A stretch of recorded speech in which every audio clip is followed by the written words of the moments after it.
नीट 2026च्या परीक्षेआधी किंवा निकालाच्या आधी होणाऱ्या ज्या काही प्रवेश प्रक्रिया आहेत महाराष्ट्र राज्यामध्ये, त्या प्रवेश प्रक्रियेसंदर्भात महाराष्ट्र शासनाने मोठी पावलं उचलायला त्या ठिकाणी सुरुवात केलेली आहे.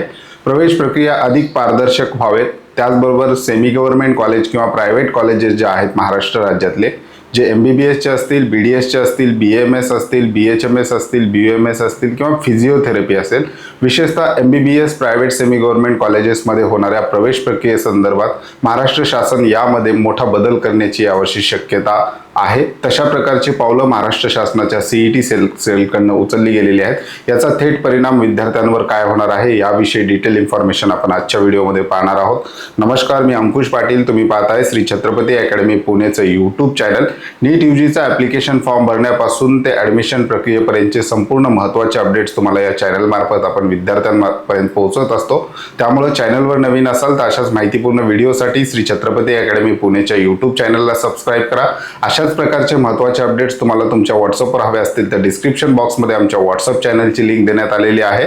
त्या लिंकवर क्लिक करून तुम्ही सहज आमचं व्हॉट्सअप चॅनल जॉईन करू शकता. मुख्य विषयाला आपण सुरुवात करतोय. मुख्य विषय आहे मोठी बातमी, खाजगी मेडिकल प्रवेश प्रक्रिया आता सरकारी कॉलेजेसमध्ये. हा एक महत्त्वाचा निर्णय CET सेल यावर्षी घेऊ इच्छिते.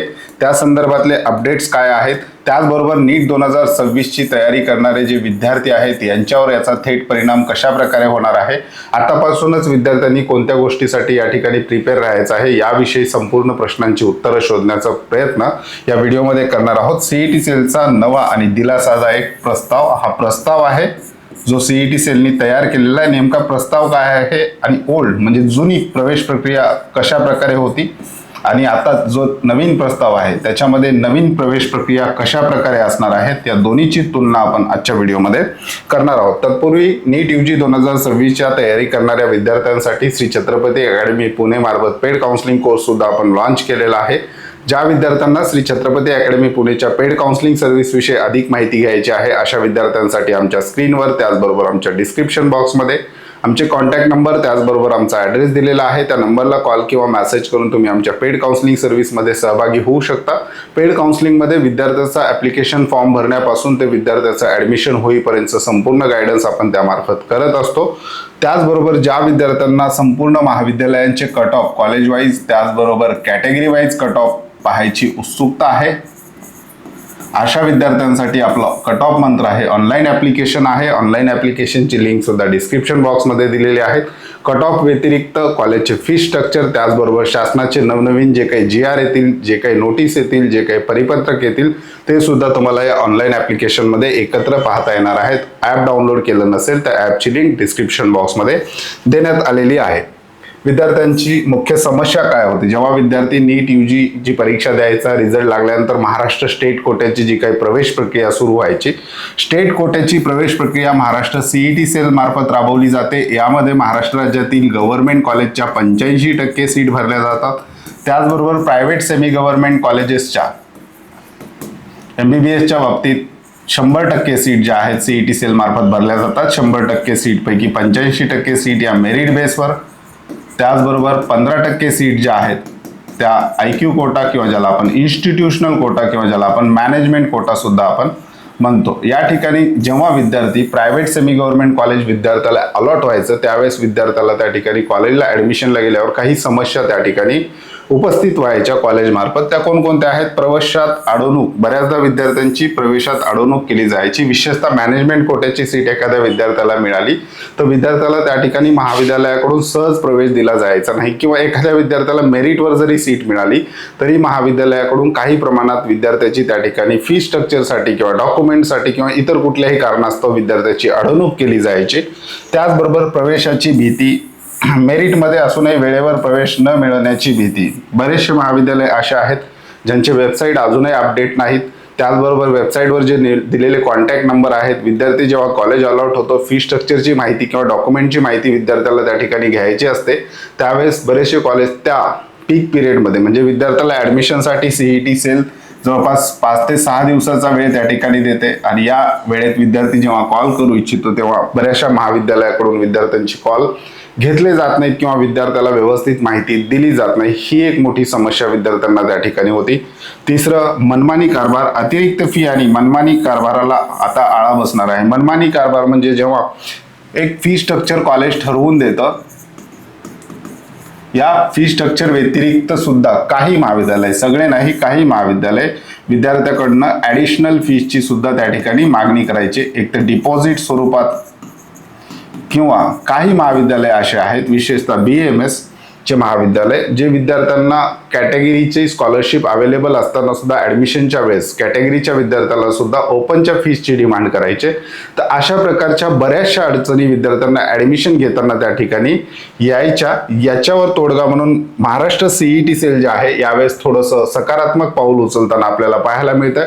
ऍडमिशन प्रक्रियेच्या आधी, इव्हन नीट परीक्षेच्या आधी म्हणू शकतो किंवा रिझल्टच्या आधी, CET सेलने या वर्षीपासून ऍडमिशन प्रक्रियेमध्येच मोठा बदल करण्याचं ठरवलेलं आहे. तशा प्रकारचा प्रस्ताव त्या ठिकाणी पाठवला गेलेला आहे. ते प्रस्ताव नेमका काय आहे ते पाहूयात. संदर्भ आपण घेतोय लोकमत या वृत्तपत्रामध्ये 7 एप्रिल रोजी एक सविस्तर बातमी आलेली आहे. याच्यावर CET सेलचा राज्य सरकारकडे नवा प्रस्ताव. उद्देश प्रवेश प्रक्रियेत 100% पारदर्शकता आणणे. खाजगी मेडिकल प्रवेश प्रक्रिया आता सरकारी कॉलेजमध्ये, असा हा प्रस्ताव आहे. म्हणजेच पहिले विद्यार्थ्याला सिलेक्शन लिस्ट आल्यानंतर जेव्हा एखादं कॉलेज अलॉट व्हायचं, विशेषतः MBBSच्या बाबतीत हा प्रस्ताव या ठिकाणी चालू आहे. मोठ्या प्रमाणात अडवणूक जे आहेत MBBS ऍडमिशनच्या वेळेस विद्यार्थ्यांना त्या ठिकाणी होत असते. सिलेक्शन लिस्ट आल्यानंतर जेव्हा विद्यार्थ्याला कॉलेज अलॉट होतात, अलॉटमेंट झाल्यानंतर विद्यार्थ्याला ऍडमिशनसाठी किंवा रिपोर्टिंगसाठी संबंधित कॉलेजला जावं लागायचं आणि त्या ठिकाणी विद्यार्थ्याची काही प्रमाणात, काही गोष्टीमध्ये, काही महाविद्यालय त्या ठिकाणी अडवणूक करायचे. तर आता CET सेलचं असं म्हणणं आहे या प्रस्तावाद्वारे की खाजगी मेडिकल प्रवेश प्रक्रिया आता सरकारी कॉलेजमध्ये, म्हणजेच सिलेक्शन लिस्ट आल्यानंतर विद्यार्थ्याला एखादं private semi government college allot झालं तर हा विद्यार्थी थेट त्या कॉलेजला ऍडमिशनला न पाठवता या विद्यार्थ्याला त्या कॉलेजच्या आसपास असलेलं एखादं गव्हर्नमेंट कॉलेज असेल तर या कॉलेजवर त्या विद्यार्थ्याची त्या ठिकाणी ऍडमिशन प्रक्रिया पूर्ण केली जाण्याचा प्रस्ताव किंवा पूर्ण केली जावी अशा प्रकारचा प्रस्ताव CET सेलने तयार केलेला आहे. सविस्तर बातमी याच्यामध्ये दिलेली आहे.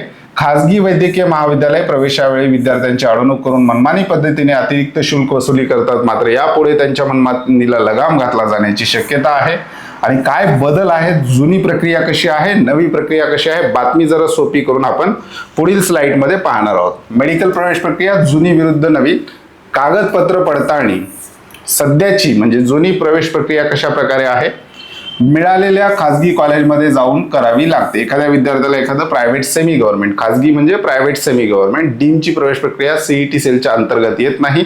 ती ऑल इंडिया कोट्याची प्रवेश प्रक्रिया. आपण स्टेट कोट्याबद्दल बोलतोय. तर मिळालेल्या खाजगी कॉलेजमध्ये जाऊन करावी लागते. सध्याची ही पद्धत आहे.